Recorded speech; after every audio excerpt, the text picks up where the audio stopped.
Holy fucking shit, what an event. It's a goddamn event, ladies and gentlemen. It's a goddamn fucking event. We've got a ton of beautiful people already hanging out in the chat right now. I'm joined by my co-host, who just literally, didn't just show up, but just showed up on the right device. What's up, Jamie? Yo, what up? Hey, what's up? How are you doing? How's it been? It's been good, yo. Except for the news. Some of the news has been bad. Well, you know what? I've been enjoying Metroid Dread. All right. Yeah, look at it that way. I'm happy. Out of the games. At least something good has come out of gaming within like the past month or so. Yeah, before we start bitching about gaming, I just want to sing the praises of Metroid Dread. It is a fun fucking game. It is exactly what I fucking have been waiting for a long fucking time. And you know what? It actually has an apt fucking title. Trying to escape from those EMMI whatever things. They always give them weird names, but like those white robot things you got to run from. Oh my god, you get such a sense of dread, and like they're so scary when they attack you. Game. Yeah, it feels like playing Resident Evil and Metroid at the same time. See, I was skeptical about how much like Nintendo would be able to pull off that type of thing. They pulled it off. It's good. It's really good. I do want to say hi to everybody in the chat. We got Skylar Gray. We got Beard Shear. Is it Shear or Shire? I don't know which one to do. We got fucking Honey Badger. We got Chrissy. We got Ann Kennedy. What's up, Ann Kennedy? We got Spherical. We got Spherical Man. We got Dalek. That thumbnail is amazing. Thank you very much. I put a lot of effort into every thumbnail. Jamie will let you know. Like that was the only reason the stream wasn't earlier. It's because I like to put a lot of extra fucking effort into those. Yeah, we got a Dalek in the chat. Yeah, we got a Dalek in there. Damn, we got to watch out for that. Dalek 2004. I hear they have a thing for exterminating races that they view as inferior. So. Oh shit. Jesus fucking Christ! Wow. Well, you know what? I don't even know what to fucking say. We're gonna get you pilled soon enough, Annie. Yeah. We might even watch some of that tomorrow in your server, so that should be interesting. Yeah. Join my Discord server if you want to watch Doctor Who with me and Annie. My server, not Annie's server. Yeah, no, I barely do anything like that in my server. I just talk about people with random fucking bullshit in there. Anyway, there's something that I want to talk about. I think this would be I guess since we're talking about video games, we can talk about one of those. Yeah, we can talk about one of those first. So, pop culture time, yo. Yeah, let's talk about something that might be bad and might be good. Like this right here. So Grand Theft Auto the Trilogy, the definitive edition, not a fucking not a mouthful of title at all. It's coming to Nintendo Switch later this year. I mean, good. This could be really good. It could be. I mean, I'm not a huge fan of the Grand Theft Auto games, but I love I like having access to them, and I love when Nintendo I like when there's more access to games that other people love. Okay, this is the first time that we're gonna have like a GTA on the go since like the DS game. There's crazy to think about. Yeah, and for it to actually, I think one of these is already on the PSP. I think Liberty City or Vice City. Yeah, you might be right. That's true. But yeah, like I mean the PSP and the Vita. I mean they the Vita flopped. No one no one talks about either system anymore, honestly. So no one even acknowledges their fucking presence. It's like they're just like because Sony gave up on mobile gaming. I feel like the PS Vita and like the PSP in general, they're just from like the Berenstain universe, and it's like a relic for like no. We all remember it exists, right? But do we actually have any evidence that they ever actually ever Yes, around? yes. One of my favorite Kingdom Hearts games is from the PSP, and What Dream Drop Distance? Is that the no, one? no, Birth by Sleep, and it's on the PS3 and the PS4 as well. So I mean, you don't need to get it on the PSP anymore. But for the longest time, you could only play that on the PSP. Well, man, why Kingdom Hearts games have such cringy fucking names? A lot of them are really like, I don't know. Once you play them, I feel like the cringiness of the names will like be the least of your interests. Oh, okay. Well, still, I mean, I don't know. Some of that, I guess it's just like some Japanese games have some really strange subtitles. I mean, what the one you really need to play is Kingdom Hearts 0.2 Birth by Sleep, a fragmentary passage. Why 0.2? Can I ask that? Why 0.2? I don't even know. I don't even because it takes place after Birth by Sleep, but it's also before Kingdom Hearts 3. So it's like a prologue to Kingdom Hearts 3, but an epilogue to Birth by Sleep. I don't fucking and because Birth by Sleep was a prequel. So it's just a weird I don't know. No, you know what? It's better than Dragon Quest X8 Definitive Edition, like whatever the fuck that fucking game was, because I've seen some absolutely fucking insane titles for video games. Like there's enough to do an entire stream just talking about how stupid some fucking titles and over like blown they are. Kingdom Hearts definitely takes the cake. I mean, they have a game that's literally titled Kingdom Hearts 358 Days Over 2. Wait, we're doing fucking fractions now? Yeah. The title is a literal fraction. What's up, Ghost? What's up, Ghost? Not that Ghost, but you know, a good Ghost. What if they reference Home Alone in that 90s show? It's gonna be all fucking 90s nostalgia, let's be fucking honest. Even though the original show wasn't all 70s shit, like you could enjoy that show and not be from the fucking 70s, you know? Wait, I mean? They're making that 90s show? Yeah, oh yeah, you didn't hear about that? You didn't hear about that? Maybe I did. Did we talk about that like a while back? No. We might have like talked about it recently in DMs, but no, this only came out like a couple days ago. The whole that 90s show thing. Yeah, we can dive into that if you want.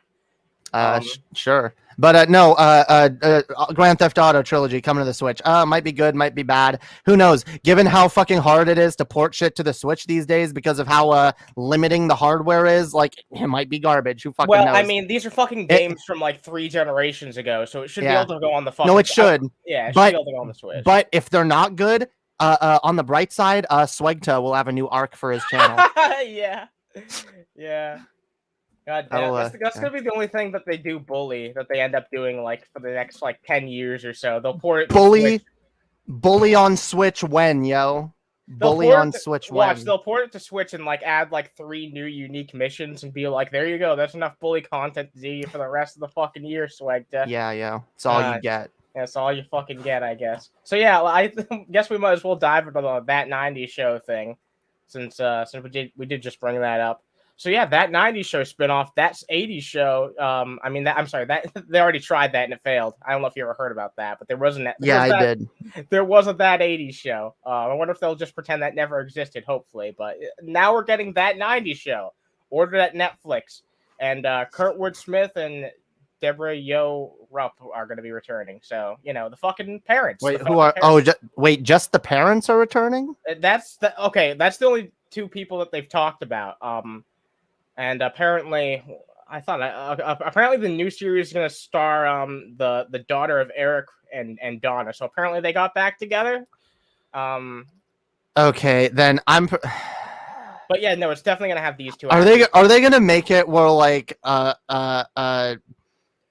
if Eric doesn't come back, are they going to make him like an absent father or some shit, and then his daughter has to get raised by Red and Kitty? Oh my god, that'd be really fucking stupid if they like made him like a deadbeat dad or something. I mean, they already did that to him. Like they made him a deadbeat in like the last season, or at least they.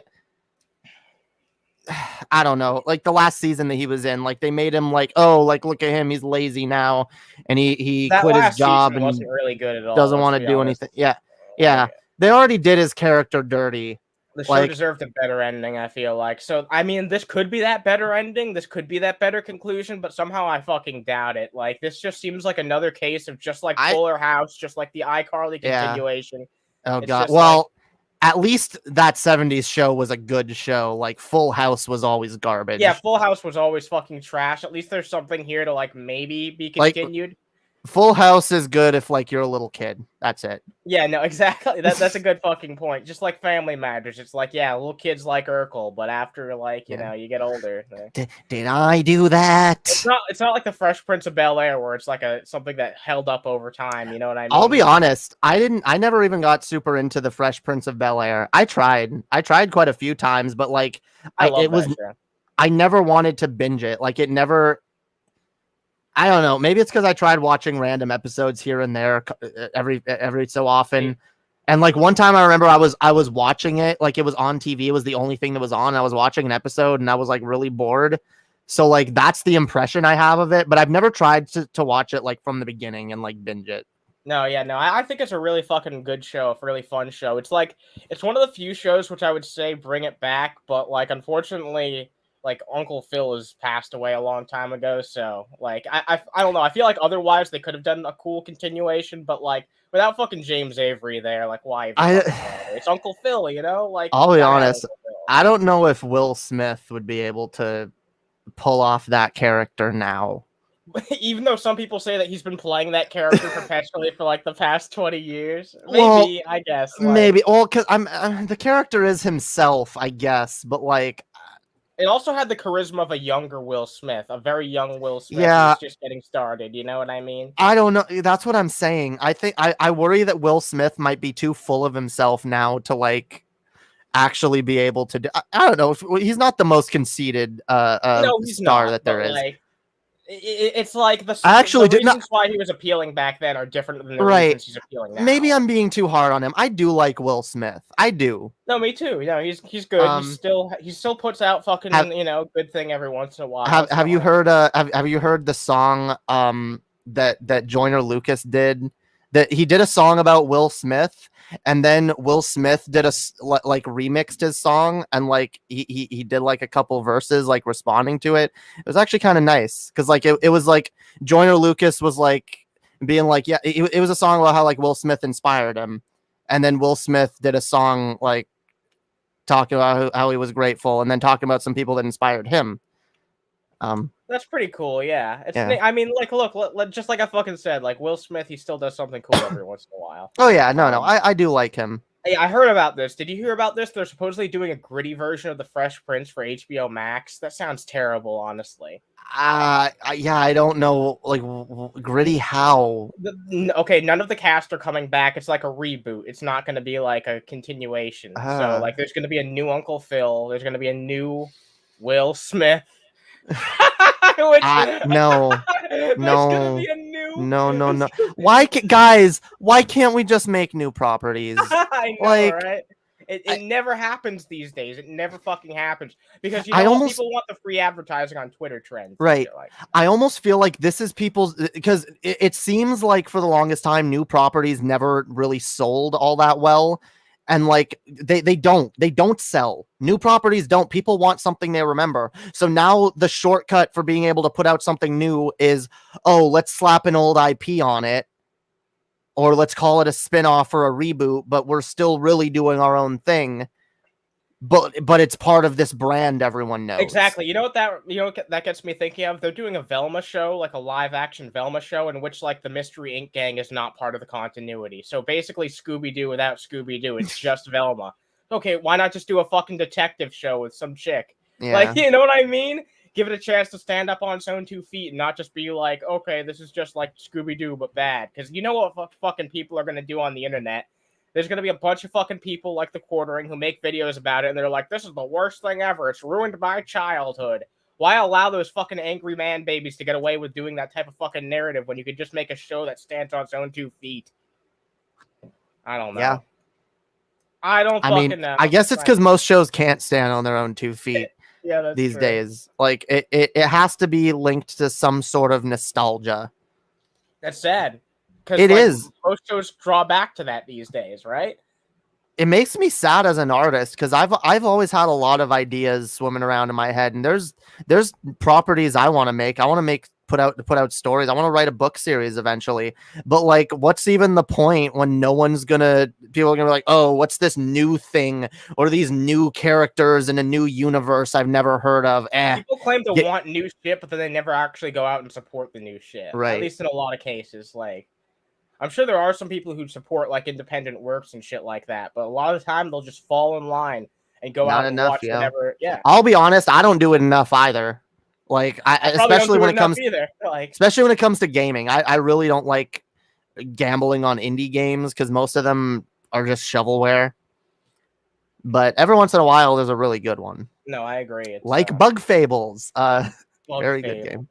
Yeah.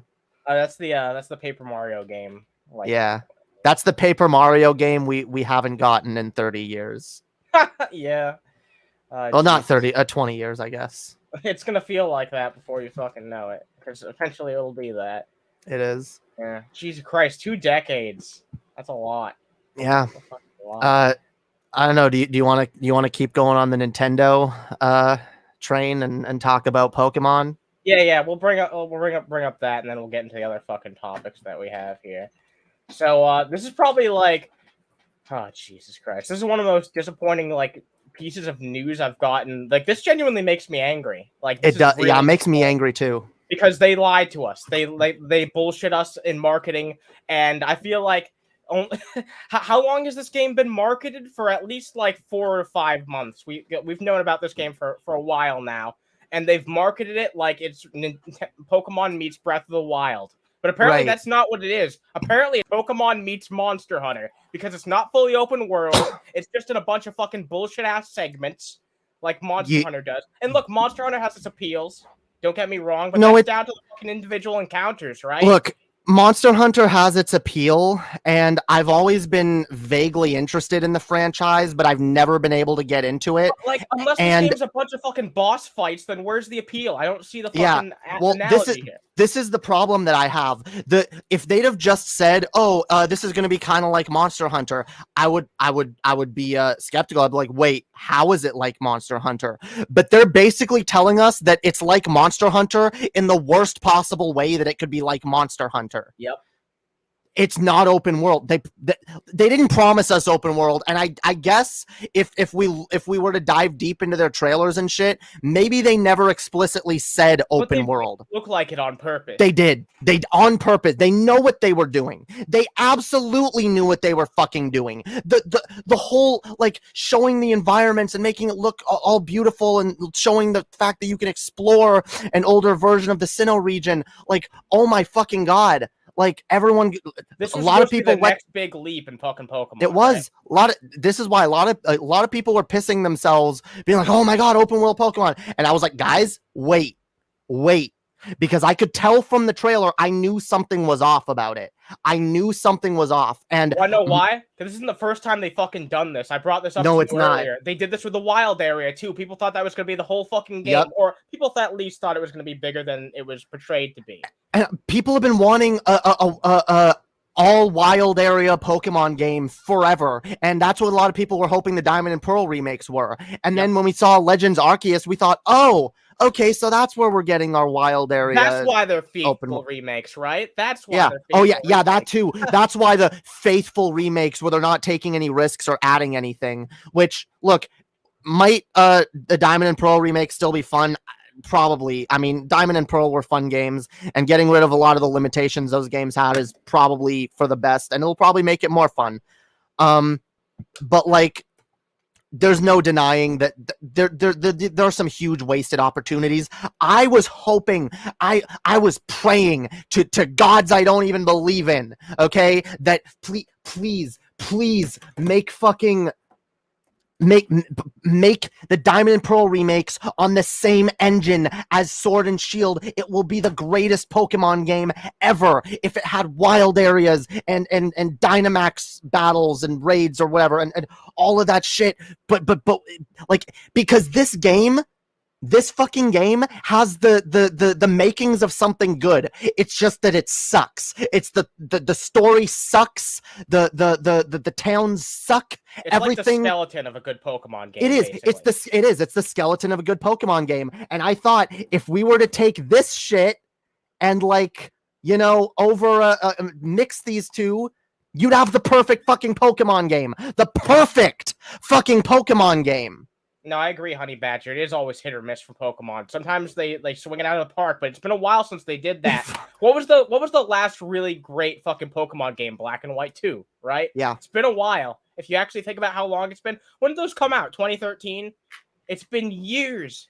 It's been fucking years since they came out with those games, and those are the last like definitively really, really good fucking Pokemon games. Still liked the I liked Omega Ruby Alpha Sapphire. Okay, those games were I think because again, I liked the engine of X and Y. I liked this. It was a good skeleton of a game, but the game itself was kind of boring. So when they went back and took old games and rebuilt them in that engine, it was amazing. And by the way, that's why the Pokemon remakes have always been so good, because it's been like, let's take these old games that we love and remember and let's redo them using the technology we have for current Pokemon games. Not let's go back. And let's go backwards and make games that look older than fucking X and Y. The cool thing about that shit too was that like they didn't have to put all the time into like, okay, let's find like a region layout and shit like that. They could just take what they already had in the previous generation, build that with a new generation's engine, and do a bunch of other cool shit. That's why we got walking Pokemon in Heart Gold, Soul Silver.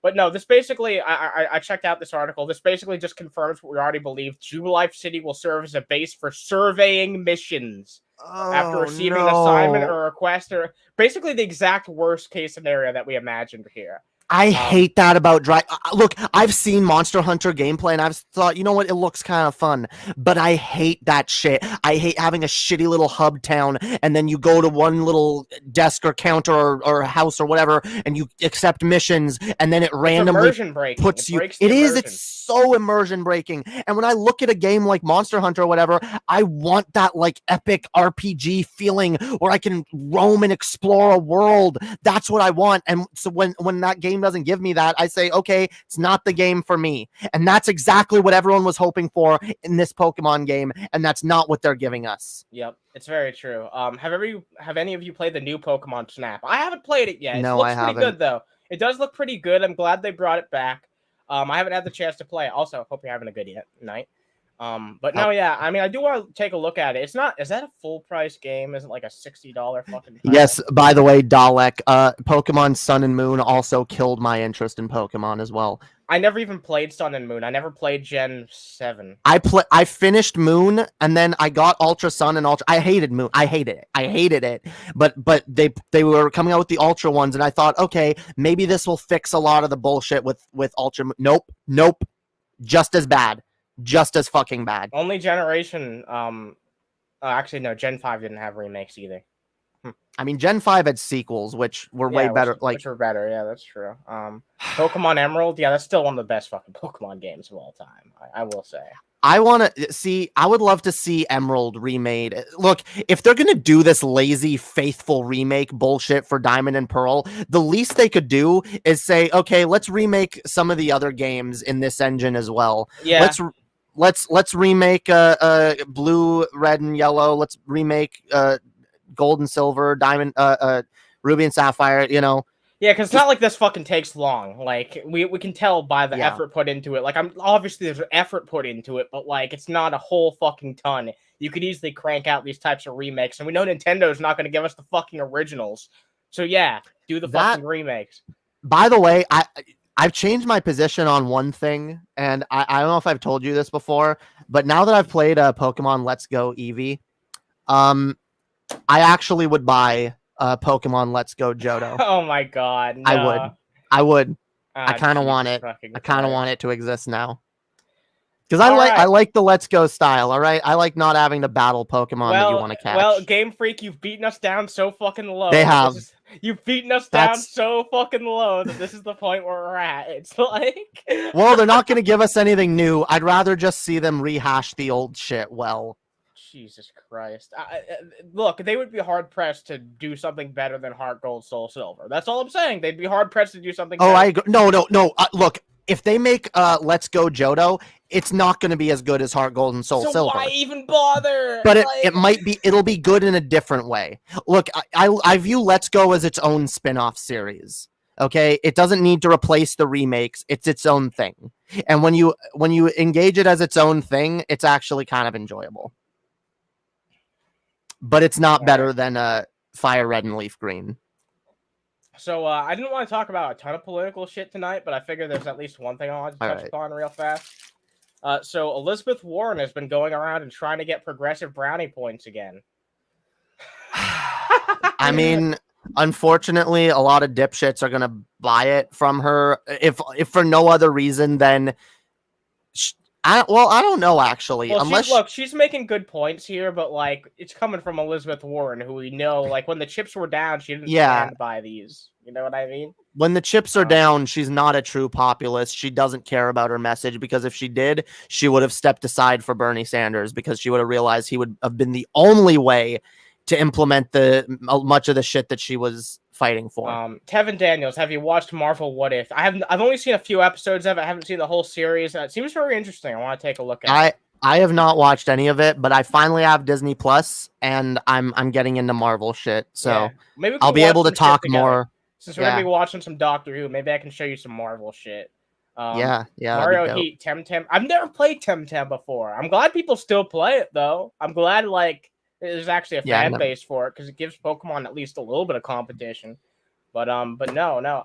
I do have to say though. By the way, real quick, if you guys like this shit, then drop a fucking like, because it helps out a whole lot, especially when we're talking about content we usually don't talk about, because it helps grow the stream. But by the way, Digimon better. Well, I mean, like Digimon's not like. Are there Digimon games? I know there's a few, but like no, there is. There's actually a Digimon game on the Switch, and I remember when Sword and Shield came out, actually hearing a lot of people being like, "Nah, get the Digimon game on the Switch. It's better." Wow, that's crazy. I remember Yokai Watch was getting really big for a while there. Remember that? Yeah, I never tried that one. I tried the demo, but I didn't get into it. But I was actually considering buying the Digimon game on the Switch, because it was on sale at one point, and it's like, well, I might as well get my Digimon game, my Pokemon gameplay on the Switch somehow. But I didn't end up doing it. Yeah, I don't fucking blame you. I mean, like I feel like there's always those like those holdover games for like Smash Brothers and Pokemon until they actually get like their releases on the Nintendo system. People are always like, it's just like this game. It's like, not really.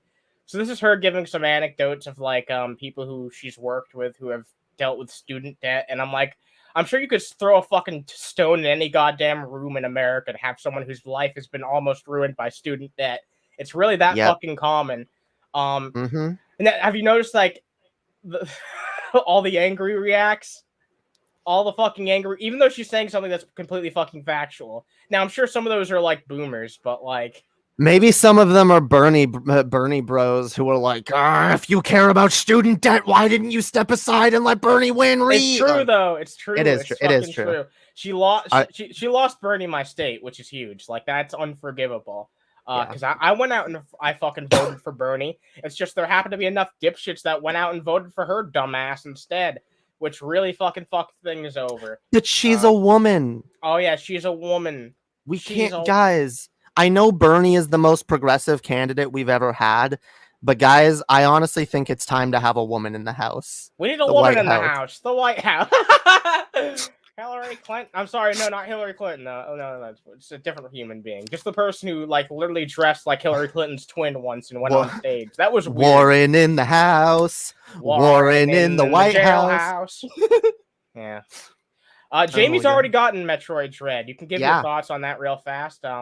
Yeah, no, it's good, really good. I really am enjoying it. It's the first game that I've bought like new in a long time, like day one, and I don't regret it. I really enjoy it and highly recommend. Go and support the developers, definitely, because like they deserve your fucking money more than like a bunch of other first party titles. that Nintendo's been putting out. I can Yeah, tell so- just from the gameplay that I've seen that there's a lot of effort put in that game. Yeah, support the Metroid franchise and make it more likely that they'll make more Metroid games sooner and port the old ones sooner. God damn it. Yeah.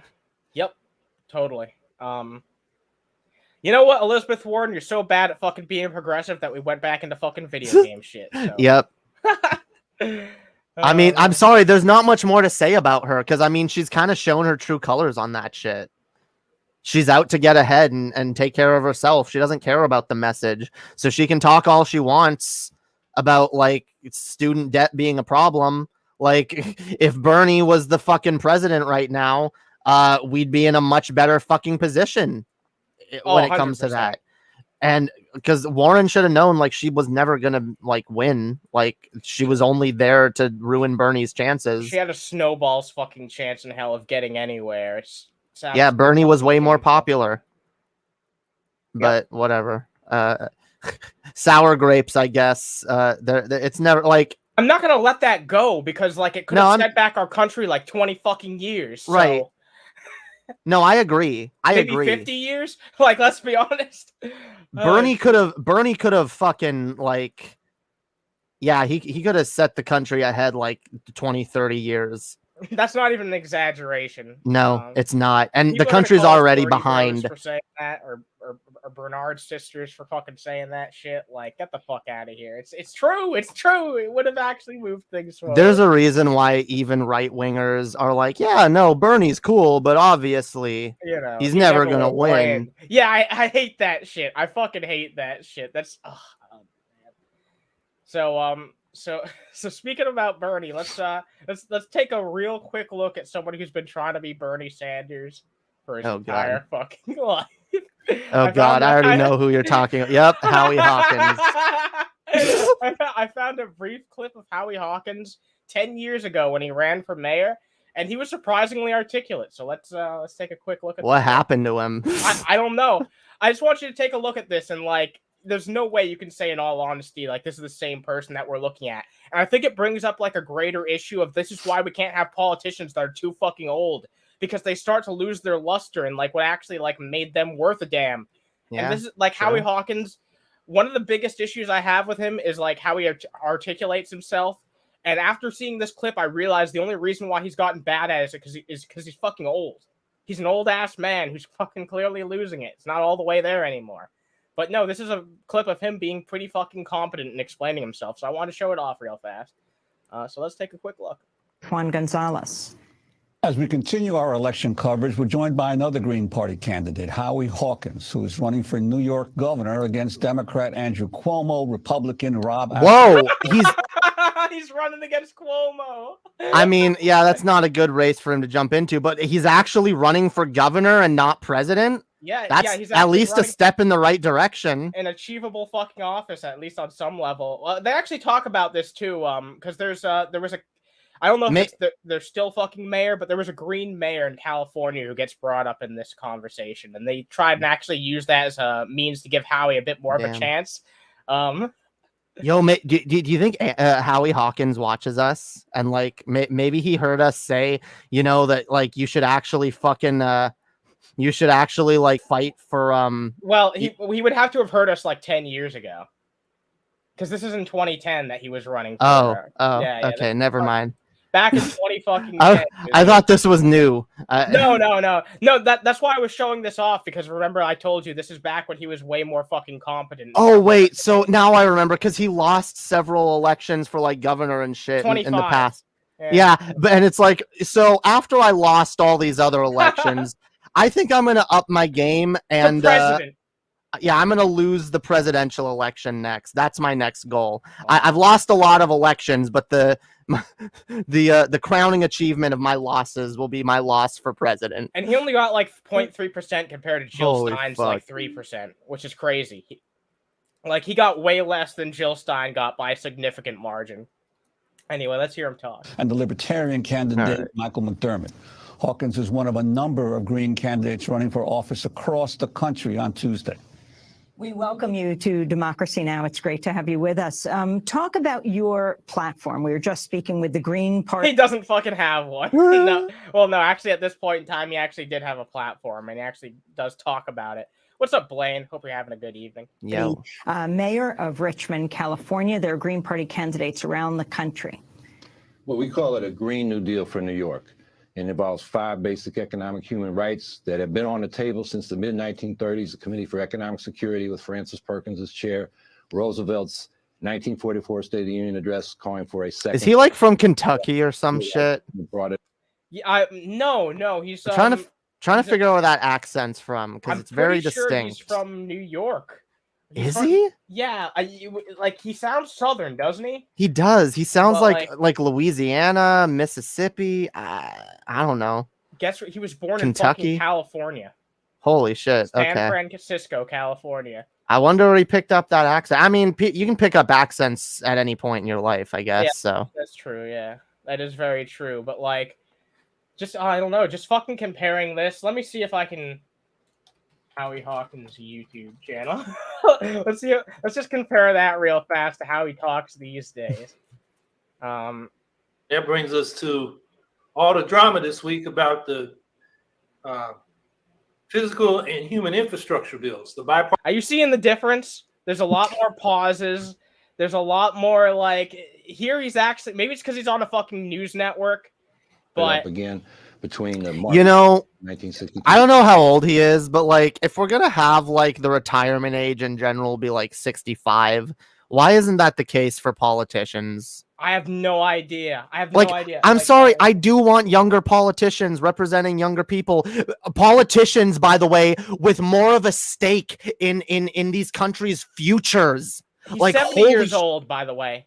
He's 70 He's 70 years old, so he was 60 when he was making that argument. We got these old ass fucking boomers running for fucking office. Most of them aren't gonna be alive to see the fucking consequences of the shitty decisions That's why they don't care. make. That's why they sit on their asses all day. That's and get why nothing they don't. accomplished. It's Damn fucking right. sad. That's why fuck this shit. I want a retirement age for politicians at 65. All right, same as everyone else.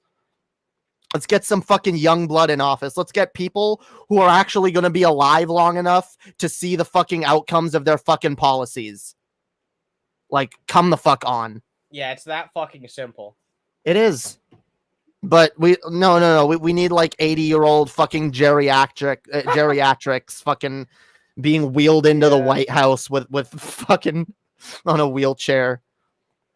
That's it's really sad. It's and then really we're trying to like, oh well, we're deferring to their wisdom. They're older than us. They know more. No, fuck off. All right, these people are fucking like.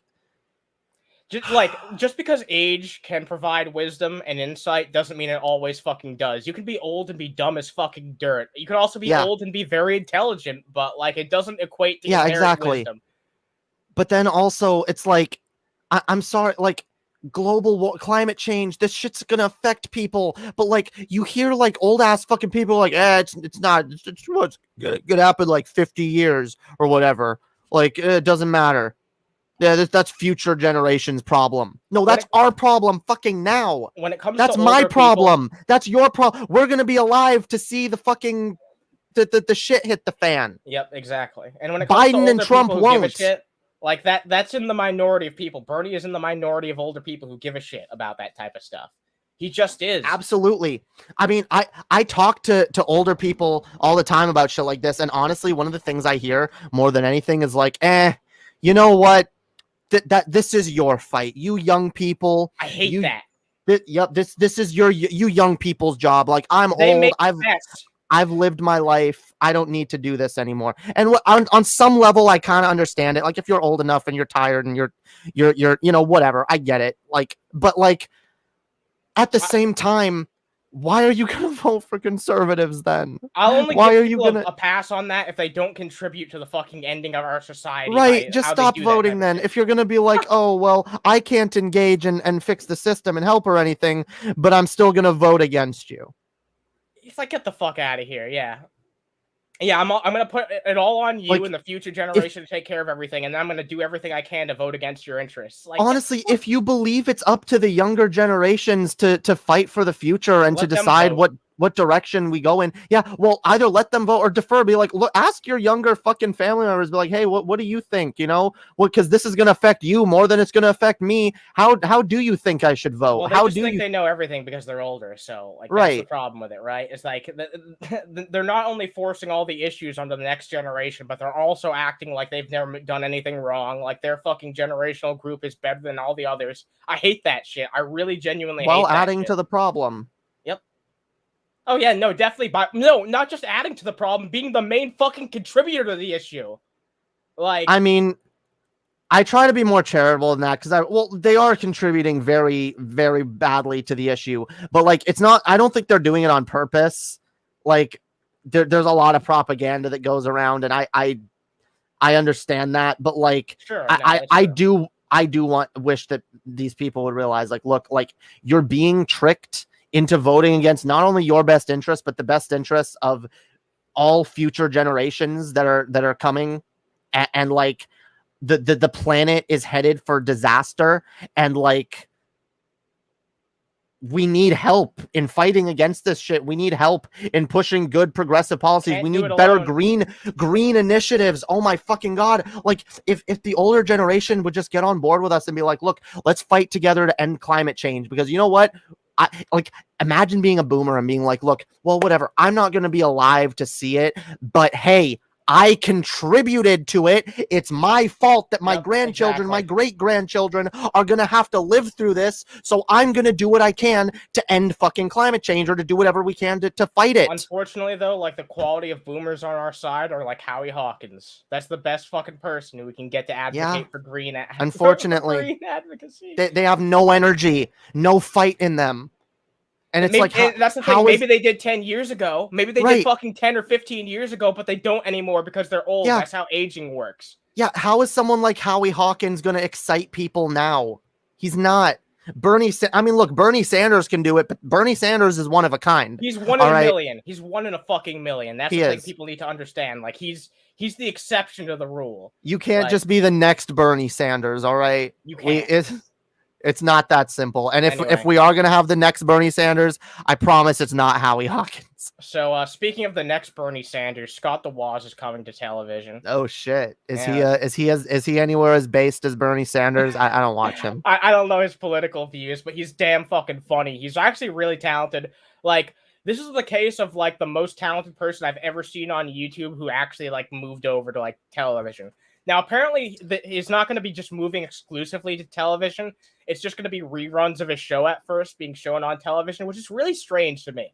That's a very strange little detail to me because, like, his content is... This dude's around our age. His content is made for people on the internet. Is it really going to appeal to people who are still, like, left over on, cable news networks? Is Scott the Woz's content really going to appeal to them? Look, I'll be honest, Joe. I think a lot of people, especially a lot of older people or just normies, like especially older normies like boomers, like avoid the internet because they're like, I don't want to do that internet shit. But like they end up avoiding content that they would enjoy if they would just check out what's on YouTube. I'm just not sure that Scott the Woz is that type of content for them, though. Like, sure, probably not. Yeah, it feels like the reason for doing that would be to like expand to a broader audience and make sure more people see his shit. But like, yeah, if it's online content that isn't going to translate well to television, then I don't know what they're trying. I mean, honestly, it's very hard to go from YouTube to television. I've watched people who have spent their entire career on YouTube trying to go to television. Which doesn't make any sense in a lot of cases because it's a dying fucking medium. Right. And, like, is he going to have... Like, let's say they start making Scott the Woz episodes for television. He's probably going to have a much higher budget, but he's also going to have to watch what he says more. Yeah, and he's going to have network executives probably in his demands. ear. Yeah. Telling him what he can and can't do. Yeah, introduce a fucking side character that's a big stuffed teddy bear. Like, they're gonna say stupid fucking shit like that. And, like, a lot of the time, if you don't play ball with network executives, they'll just fucking have you pack your bags and head back to your internet job, which probably won't be that bad. Hopefully Scott the Wad, Well- like, you know, stands up for himself, if that's what Usually, like, unless you're fucking amazing and they really want you, like, if you start demanding, like, nope, I demand creative control on everything, they're usually just gonna tell you to get packing. Yeah, they're gonna just be like, fucking yeah, fuck stick off. it. They're like, Exactly. they'll call your bluff. They're like, no, we don't need you. Even Nope. though he's an amazing fucking talent, like, Hollywood's not going to look at him in the way that we're going to look at him, right? Teddy Rubskin not talking about Dave Chappelle. Have you heard about that, Jamie? What about Dave Chappelle? I keep hearing that there's something about Dave Chappelle, but I don't know what it is. He describes himself as a TERF now. Oh, that's really disappointing. Why was it really disappointing? A bunch of people are sucking his dick because he's right on a lot of other stuff. So they're like, wow, now he's right on this too. So it basically made a bunch of fucking transphobes in one foul swoop. Great. Yeah, Great. So I haven't seen the shit he's said, but no, that's really disappointing. Now, Did he actually call himself like, yes, I am a TERF? It's hard to tell because, like, but I'm not just gonna give him like I'm not just gonna be like, oh yeah, it's Dave Chappelle, so it's clearly a joke, because I can't quite tell based on the context how much he was joking and how much he wasn't joking. But no, he was basically standing for J.K. Rowling, and that part didn't seem to be a joke.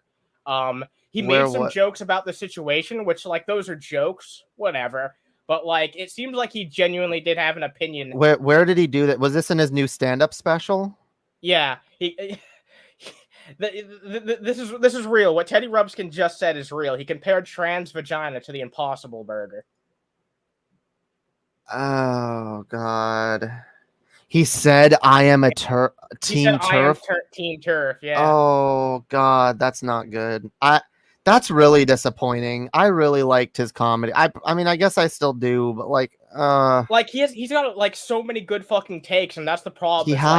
It's like he's got so many good takes. So there are people who are looking at this and being like, wow, another good take. You know what the problem is? I know how he got roped in on this, because a lot of people, a lot of right-wing dipshits are and transphobes are like spinning the J.K. Rowling situation as being a free speech cancel culture issue. Oh, here we go again. Celebrities can't have opinions without the cancel mob trying to silence them. And for people like Dave Chappelle, like that, it's like, what? They're trying to cancel us for having opinions? Fuck that shit. And then he wants to like stand up for that in solidarity. Like TJ has done that quite a few times as well, where it's like, oh, no way we're gonna let them cancel us. And it's like, are you even paying attention to what's people are being canceled over? Apparently he recently said, if this is what being canceled is like, I love it. So he's just completely doubling down on this bullshit. No. Oh, that means he's fallen for the fucking transphobe love bombing. Oh God.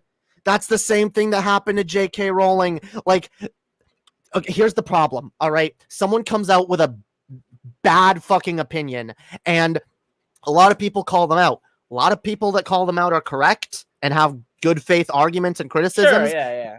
But a lot of people that call them out take it too fucking far. They start attacking, they start smearing the person, they won't let the person explain themselves. They don't want to explain why they're wrong in good faith and try to, like, you know, have a conversation. They want to browbeat them and strong arm them into agreeing or shutting the fuck up. And that's not helpful. That's not helpful. That is why J.K. Rowling became the monster that she is. Okay. If more people, look, I'm not saying that if more people, like if everyone was super good faith with her and had tried to be charitable, that she might not have still gone down this road, but it's more likely that she could have been pulled back. But we engage in this fucking, like, I will agree the cancel mob gets a little too harsh sometimes, even though I agree we need to hold people accountable for the things they say and do, and we need to criticize people. The problem with the cancel mob getting too harsh is that it leads to shit like this. Like, this is not good. Like, this is not good. This is really bad. Like, it's not really bad. This is why, guys, we need to be charitable. We need to argue in good faith. Yep. And we can't let our emotions get the best of us. But yeah, now like this Dave Chappelle situation. This can't happen. Like, this is extremely disappointing now.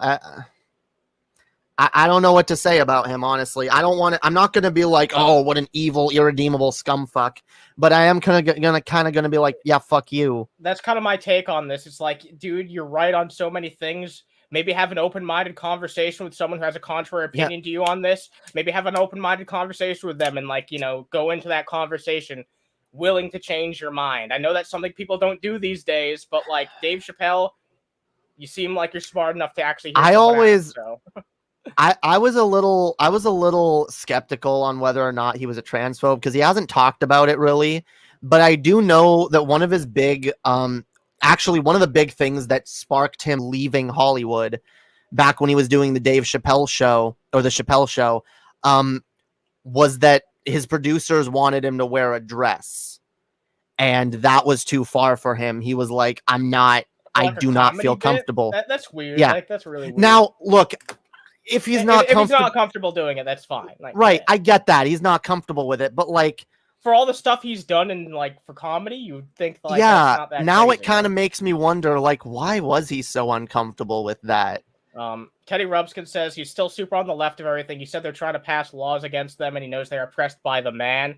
I didn't see him trans people? I believe he said he knows trans people are oppressed? I assume that's what Teddy's talking about.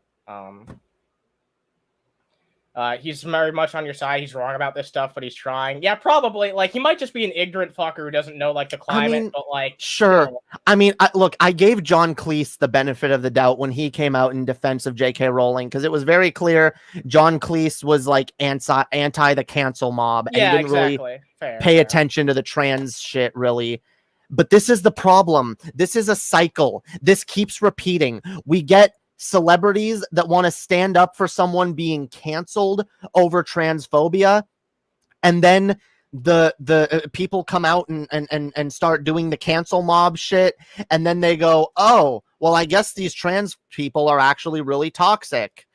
Yeah, that's what they start thinking. It's sad. Right. When the majority of people like you and me just want to be accepted.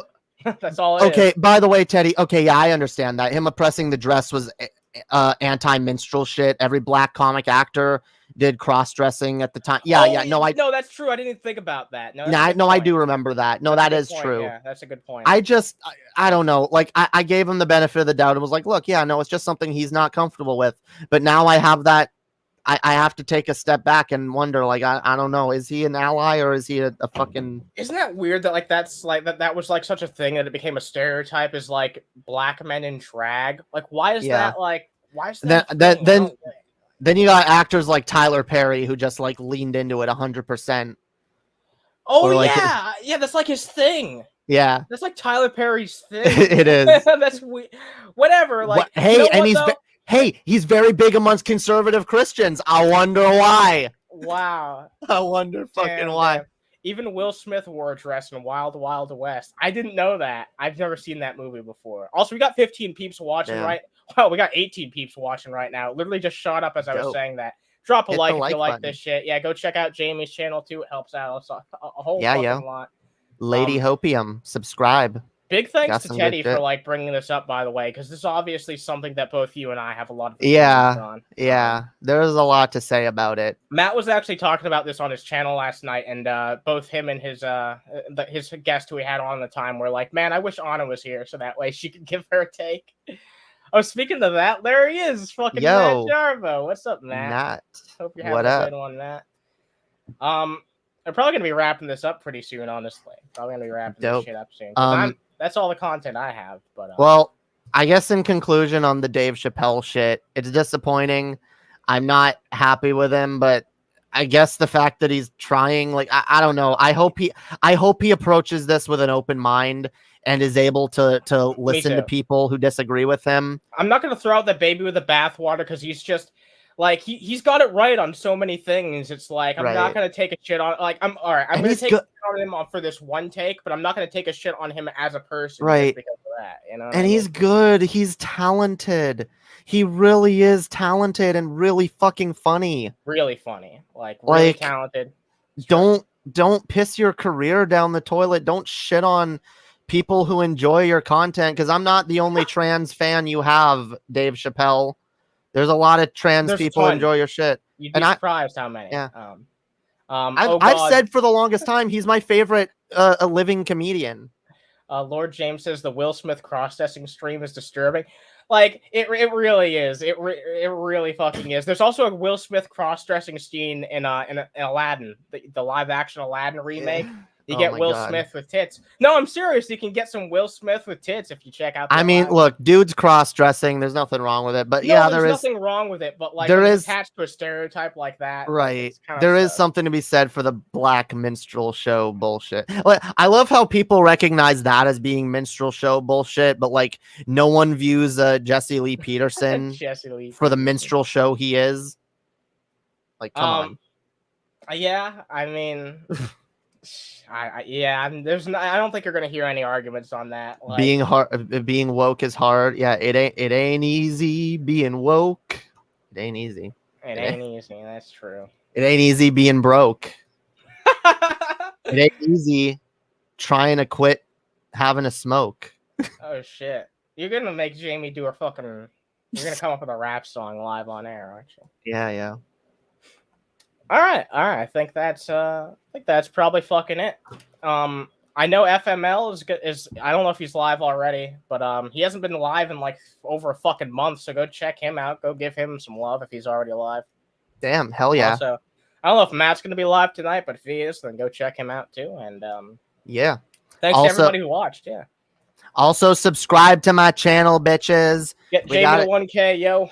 We gotta do it. Lady Hopium, I do dope shit. All right. Dope shit. Hella dope. Sub. And yeah, hell yeah. Join our Discords too. We do a lot of dope shit. Yeah, we do a lot of cool shit over there. Also, there'll be timestamps if you guys missed any of the earlier segments, so go check that shit out. And Hells yeah. very special thanks to every single one of you. I hope you have a fan-fucking-tastic evening. And as always, guys, drop a like before you go and stay toasty. Bye. Peace.